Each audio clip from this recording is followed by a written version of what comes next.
One of the great memories of all time. Folks, if you ask me, the best way to fight stupid is to hold a mirror up to it and reflect it right back. Which is exactly what a Democratic lawmaker did today to the propaganda network that is arguably the spouting source of the river of stupidity flowing through this country, Fox News. Green M&M, you will notice, is no longer wearing sexy boots. Now she's wearing sensible sneakers. And Democratic Representative Pramila Jayapal had a perfect mic drop moment in the first clip I have for you today, where she not only defended President Biden from Fox host Vaughn's stupid line of questioning about Biden's mental acuity, she also did so by hilariously mocking Trump for the exact same reason that the mainstream media doesn't seem to care about covering, namely his cognitive decline, with a sublime volley of answering a question with a question that surely left the Fox News host as stunned as Cucker Tarlson when he initially realized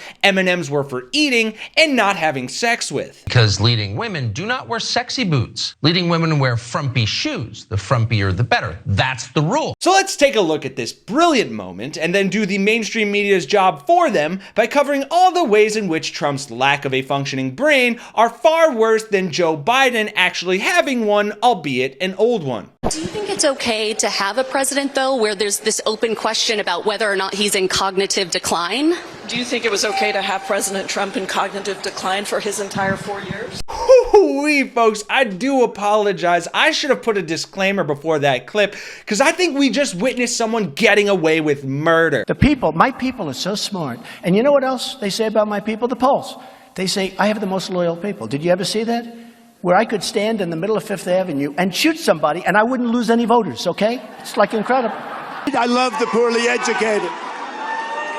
And speaking of murder and Donald Trump, it's worth taking a deeper look at the clear evidence referenced in that clip of Donald Trump's continued onslaught on his own dwindling brain cells. You'll recall just last month when Don the Con Man McChicken for Brains tried attacking Biden right before forgetting the name of his own doctor, Ron Jackson. He doesn't even know what the word inflation means. I don't think if you gave him a quiz, I think he should take a cognitive test like I did. I took a cognitive test and I aced it.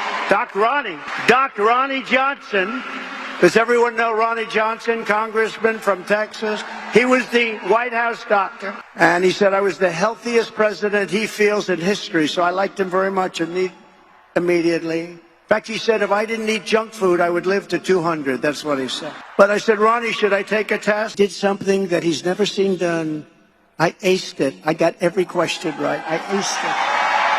In front of a lot of people. Yeah, forgetting the mental slip of him forgetting his own doctor's name, it's funny he should bring up that test because we actually have photo evidence of the exact test he took. Can we pull up a picture of that? Yep, there it is. You can see him clearly being able to connect the dots with red Sharpie, playing tic-tac-toe, drawing a representation of what he wishes his David Pecker looked like, picking out all the animals like he's playing a Fisher-Price toy, and then before giving himself a perfect score of 100, adding the word boobs. Now to be clear, we're not sure whose boobs he was referring to there, whether they were Stormy Daniels or his own daughters. She's 6 feet tall. She's got the best body. Yeah, she's hot. She's got Marla's legs.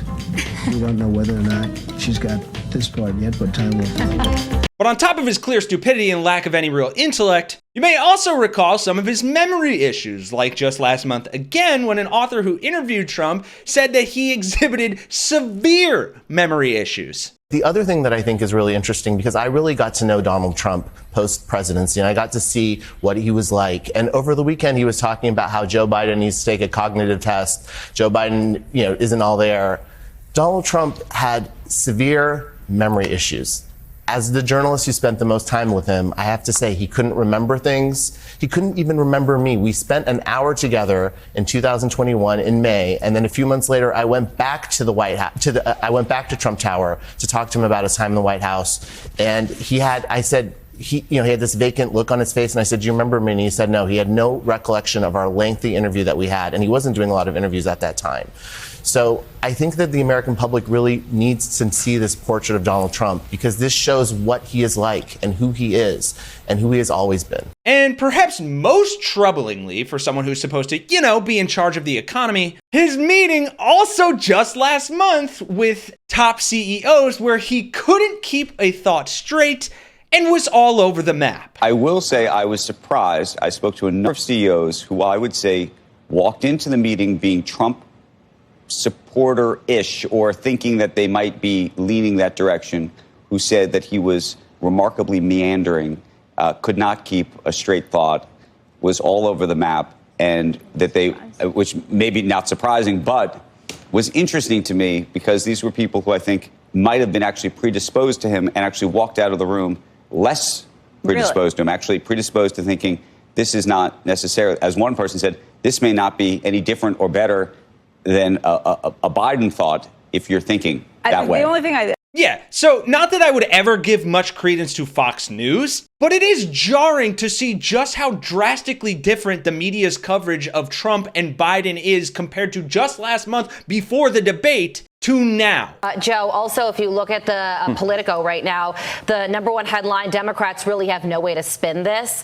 Other headlines, Democrats are freaking out over Biden's debate performance. Another headline, here's how Democrats could replace Biden. And lastly, the headline is WTF, panicked Dems start looking for alternatives to Biden. And setting aside any real conversation that could and maybe should happen about Joe Biden's age, let's make sure we are giving equal, if not more, coverage to the fact that Donald Trump is a dementia patient, lunatic, fascist nut job. One of the great memories of all time. By the way, they never report the crowd on January 6th. You know, Nikki Haley is in charge of security. Viktor Orban. Did anyone ever hear of him? He's the leader of Turkey. 3 years later, how about that? I like mosquitoes. We have languages coming into our country. We have nobody that even speaks those languages. They're truly foreign languages. Nobody speaks them. Saudi Arabia and Russia will repeat your...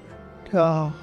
I have a really good memory. Your next wife was a woman by the name of Marla Maples. That's right. Do you recall what years you were married to Ms. Maples? It's called like Up Here, and it's called Memory, and it's called other things. So you don't remember saying you have one of the best memories? I don't remember that. And Putin, you know, has so little respect for Obama that he's starting to throw around the nuclear word. You heard that, nuclear. We have to win in November, or we're not going to have Pennsylvania. They'll change the name. I talked to Putin a lot. I have a good memory and all that stuff, like a great memory. For 20 years, they were fighting ISIS. I defeated ISIS in 4 weeks. And we did with Obama. We won an election that everyone said couldn't be won. I'm not cognitively. And you know what? When I am, you're going to know it. You're going to be the first people. I know my people. You'll say, all right, Trump, you did a good job. Get the hell out of here. That's it. We will keep saying that here on Really American. We will keep holding the mainstream media accountable when they don't say it. And we will shout out Democratic lawmakers like Representative Jayapal when they show some solidarity and actually push back on the media's BS. For Really American, folks, I'm Kenny Hesse, and I'll see you all in the next one.